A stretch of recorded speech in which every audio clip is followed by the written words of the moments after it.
Yay!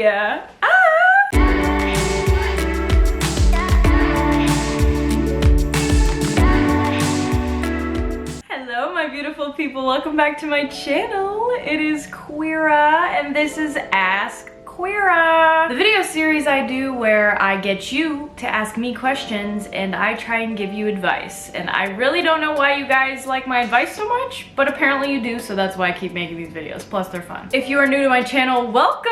My name is Kiera Graves. I am an actor and a content creator here on YouTube. I am queer, I am gender fluid, my pronouns are they, them, and she, her. This is my TikTok, this is my Instagram, and this is my partner and I's Patreon. All of these questions were taken from Instagram, so if you want to participate in the next video like this, make sure you go follow me on Instagram. I usually post a story like this. You guys really loved the last sex education video I did here on YouTube called How to Go Down on a Woman. Woo! So let's do another one. Hi, just a little message for my mom. If you're watching this right now, do not continue. Click out of the video right now. Please don't watch it. Disclaimer, I am not a sexpert. I wish I was a sexpert, but I am not a sexpert. If you want more professional advice, you should go check out the actual sex experts here on YouTube. But I am just a queer person that has had experiences, and I also have advice. I'm just here to try and create a safe space where we can all talk about this stuff, and it doesn't have to be taboo because you already know, obviously this shit isn't taught in schools. First question is, what do you think about period sex? Personally, I'm all for period sex as long as that person is like wearing a tampon, because if they're wearing a pad, like you already know the blood is gonna be all over the vulva, and I don't want to be putting my hands or my face near the blood because blood freaks me out. But if they're clean down there, I'm all for period sex, you know? Extra lubrication. You just have to be aware that it's going to be messy. I'm 21 and a virgin, but I have no idea how to bring it up in case I get intimate with someone. Okay, so first of all, the whole concept of virginity it's a social construct. And I also believe that it was made for heterosexuals. The main definition of virginity that like is most widely used is like involving a penis. But like a lot of our relationships don't involve a penis, as you know. Virginity is definitely something that you have to define for yourself. I made a whole video on it. I also got a ton of other YouTubers' opinions. I will link the video below. If you're 21 and a virgin, in the grand scheme of things, it's not the biggest deal. I know it seems like it is, but it's not. You don't even have to bring it up to someone you're intimate with if you don't want to. Like, that's your information to disclose. You don't have to if you don't want to. But if you do want to bring it up, you can literally just like casually bring it up. Like, you don't have to like make it into this big deal. Just be like, hey, like I've never done this before. Maybe show me the ropes a little. And like that could be a cute, like sexy thing to say. I don't know. Back when I was not in a relationship, if I had sex with someone who was a virgin and I wasn't a virgin, I think that was hot. You know, you get to show them the ropes a little bit. It's also flattering because it's like, wow, you wanna share this intimate space with me and like this is your first time. Like, that's such a awesome thing. Anyway, I don't know if that answered your question at all, but I hope it helped. I've never gotten an orgasm from masturbating and I feel generally like I'm doing it wrong. I don't think orgasming comes as easy to some people than it does with others. I think for a lot of people, you have to be in the mental space for it. It is fully an emotional and mental experience.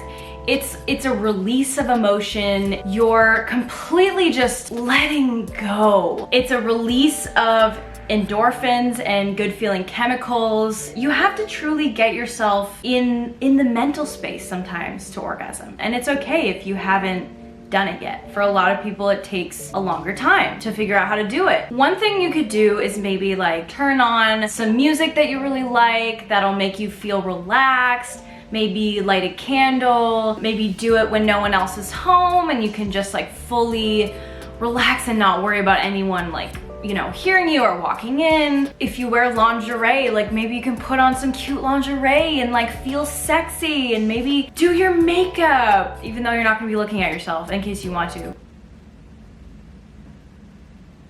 Really set the mood. I feel like masturbating is self-care. Think of it as if like you were trying to get in the mood to meditate or do yoga. For me, it's like a similar feeling. Get yourself comfortable. If you have dysphoria about your body, maybe turn off the lights, put on like one candle here or there, get under the covers, get snuggly. You don't have to look at yourself, and maybe envision someone else doing it to you. So you're not thinking about like, oh my God, I'm touching myself. Imagine someone else is doing it to you if that's what you like. Well, this kind of goes along with what I was saying. How do you deal with dysphoria during sex? I just realized I'm non-binary and I'm afraid of sex with my boyfriend because of it. Ooh, I feel you so hard, you don't even know. Whoa, that sounded sexual. I completely get this. For me, it's kind of a mind fuck because you're constantly thinking about like how that other person perceives your body, and like you want them to perceive it in a certain way. Before having sex with your boyfriend, I would just say, be completely honest with him. You don't have to do this like right before you get down and dirty, but like, you know, have this conversation just like when you feel like it's the right time, and just say that maybe there's certain areas that you don't want him to touch you, or there's certain things that you don't want to do with him because it makes you uncomfortable. And maybe you can think about things that will make you feel comfortable, and even words that will make you feel comfortable. So instead of maybe him calling you like, I don't know, beautiful or sexy, maybe it would feel better if he called you hot or attractive, stuff like that. It's okay to be scared. I totally get that. But as soon as you just have that conversation and you open the doors of communication, like you're gonna feel so much better. And then once it comes time to have sex, you know, he's gonna be mindful and he's hopefully going to be respectful. I feel that and I've experienced that. So no, you are not alone. You just gotta communicate with your partner. Wow, this is a really good question. Would having vaginismus negatively affect a WLW relationship? If you don't know what vaginismus means, it's basically a condition where your vagina muscles tense up every time something penetrates. This is a very common thing, and I feel like people don't talk about this enough. I've never experienced it, but I have had friends who have experienced it. You know, it can really get your confidence down, you know? Like, maybe you do want to do penetration, but your vagina's like, nope, not gonna happen today. You don't have to do penetration when having sex. There's a lot of other things you can do. So no, I definitely don't think so, especially if your partner is understanding. Like, I'm sure they would be, because they would be another female like you and they would understand like this shit happens to some people and it's not your fault. It's literally just a condition. And there are ways to treat vaginismus. Next question, is it weird to say no to sex when you're not in a mood? Will it hurt my new partner's feelings? Absolutely not weird. No, it is absolutely not weird. I've done it because, let's be honest, sometimes you just want to cuddle. Sometimes you just want to go to sleep. Sometimes you're tired. If you're not in the mood, you're not in the mood, and don't force yourself to have sex if you're not in the mood. And I feel like your partner should understand, and hopefully it doesn't hurt their feelings, but if it does, you can explain like it literally has nothing to do with you. Don't get your ego hurt. It doesn't mean I'm not attracted to you. It doesn't mean I don't want to have sex with you. I'm just tired tonight. This one hits real. How do I get over the feeling of guilt after masturbating? Like, I feel disgusting afterwards. Oof. It took me a long time to get over this guilt feeling because I was raised Catholic and I was taught that masturbation is a sin. I actually used to pray, like confess, after masturbating because I felt so bad. And I just want to say, masturbation is a form of self-love, so it's really quite the opposite. You just have to realize that this is something that other people have put onto you.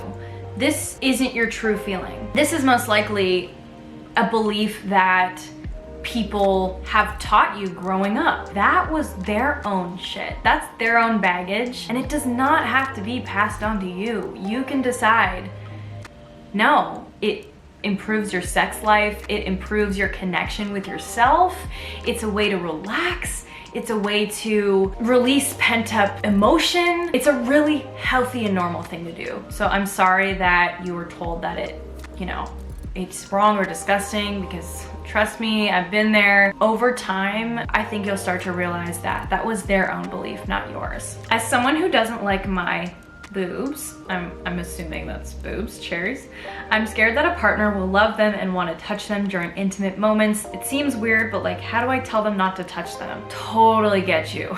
And it's funny because like some days I want my boobs touched, other days I do not want my boobs touched. And if my boobs are touched, I feel very dysphoric. So I just have to communicate with my partner that day. You don't even know who your next partner is gonna be, and who knows, they could even be experiencing the same feeling. Whoever you sleep with in the future, again, communicate with them. Say, these are the areas that I want you to touch, these are the areas I don't want you to touch. It might be an awkward thing to talk about first, but the more you have those conversations, the less awkward it gets. Trust me. This is a good one. Never been able to come with a partner. I always have to finish myself off and it's embarrassing. You are not alone. This is a super common thing that happens. The good thing is you know what you like. If you know what you like and what gets you off, you can teach your partner or whoever you're sleeping with. Even during sex, like you can talk to your partner. You can be like, go faster or go slower, go in circles, go side to side. Like you can tell them what you want them to do. And again, I also feel like you have to be fully relaxed.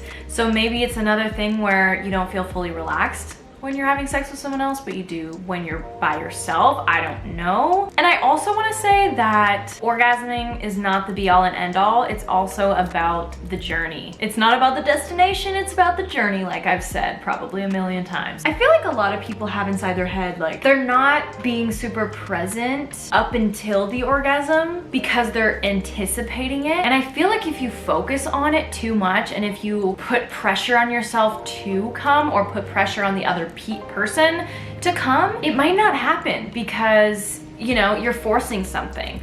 But if you just fully like enjoy what you're doing in the meantime, I feel like you'll be able to get to it much quicker. I don't know. Okay, this is another great one, and I feel like a lot of people can relate to this because I got a ton of questions about asexuality.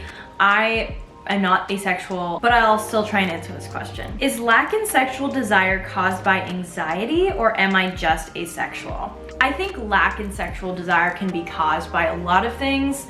It can be caused by trauma. It can be caused by anxiety. It can be caused by asexuality.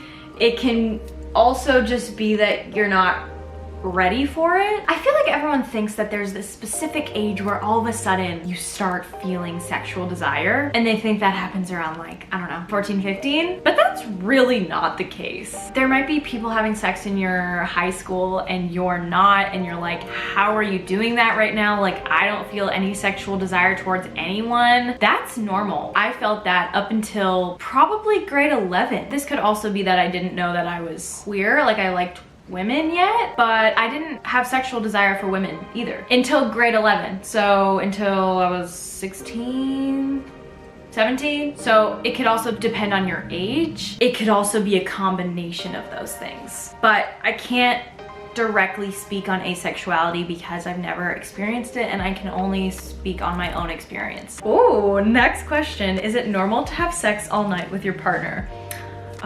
I think if you're having sex all night with your partner, go the fuck off. Like, I feel like it's a common thing that happens like at the very beginning of relationships where like you're so infatuated with the other person, you just like go all night long, and like that's an amazing thing. And so yes, it's normal. Go the fuck off, you guys. Dirty talk advice, please. Okay, so this is even something that I don't think I'm an expert on. You can start with little phrases like, you're so hot, or that feels so good. Shorter phrases where like, they're almost like in your back pocket, you know? You'll have like a set of phrases that you feel comfortable saying that you can start with. And then as you become more comfortable doing that, you can pull out some new phrases. Next question. I wanna have sex if there's a romantic connection, but don't feel a need to.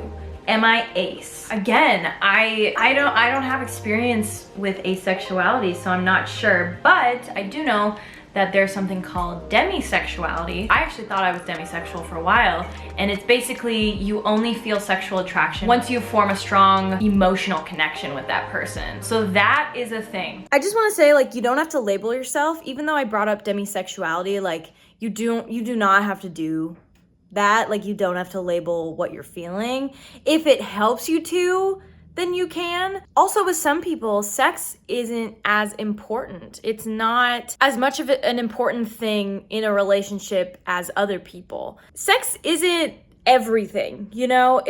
There's a lot to a relationship, and sex is just kind of like the cherry on top. It's a way to like connect further with your partner. But if you can connect further with your partner without having sex, and that's fine for you, do what feels good to you. If having deep talks is what really makes you feel connected to your partner, I relate to this, then, I mean, you don't have to place so much emphasis on sex. Sex is not everything. It really isn't. And I know that so many people talk about it and they're like, oh my God, sex, it's so important. It is for some people, but not for everyone. So if you are someone who doesn't, really care, then that's fine. Fingering with acrylic nails. No. If you have short fingers, can you still please a person with a vagina the same amount? Yes, honey, it's not about the length of the fingers, it's about what you do with the fingers. What is the best rhythm when doing oral? That's a great question. It's so subjective to the person and how they're feeling at the time. Sometimes someone's gonna want you to go a bit faster. Sometimes they're gonna want you to go super slow and teasy. I would just honestly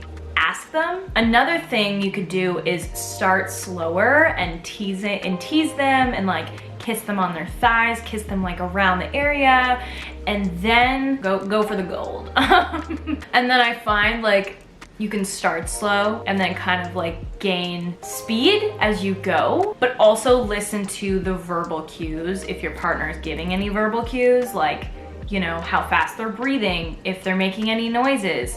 That can indicate to you if they like what you're doing, and if not, maybe you could try something else. And yeah, it's all about listening and communicating. I feel like that's the answer to everything. Okay, this was so much fun. Thank you so much for watching. Comment below what you want to see next on my channel. Comment below if any of these tips helped you. I hope they did, and let me know if you want me to do another one of these soon.